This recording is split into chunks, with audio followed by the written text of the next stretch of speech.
right, for this morning's Show Me the Money, it can be one of the most stressful times there is. Moving. And that could leave you vulnerable to scams. They're on the rise. Moving is already tough enough, and scam artists are taking advantage. Moving scams are right up there with online shopping scams in terms of their prevalence. Miranda Marquit is the chief data analyst for HireAHelper.com, a company that connects people with movers in their area. She says moving scams this year are projected to cost consumers more than $1.5 million. That's 42% higher than last year. One reason for that, more people are moving, and these scams are easy to pull off. When you're moving, you're stressed, you're doing a lot of comparison shopping, you're trying to find a good deal, and you're kind of desperate, right? You're kind of desperate to get the thing done.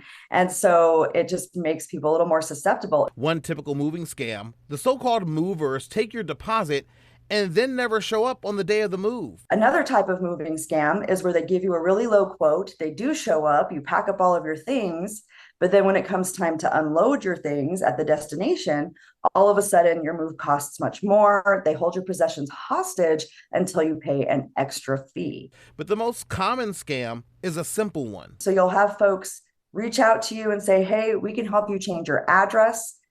They'll claim to do this service for you for anywhere between $50 and almost $100.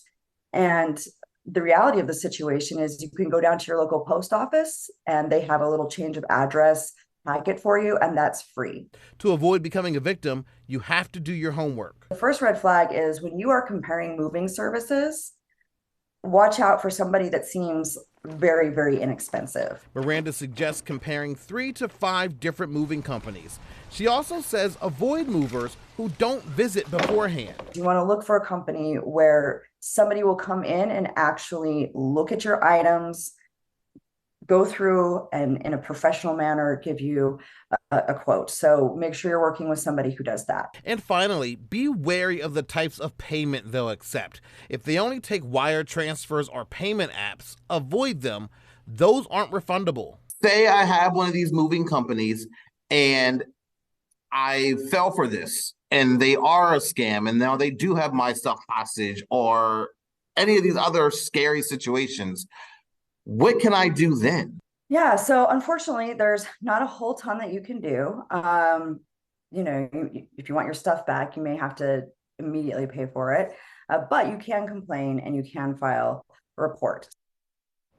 The bottom line, do your research on any moving company you hire. Check online reviews. You can also check to see if they're certified with the state.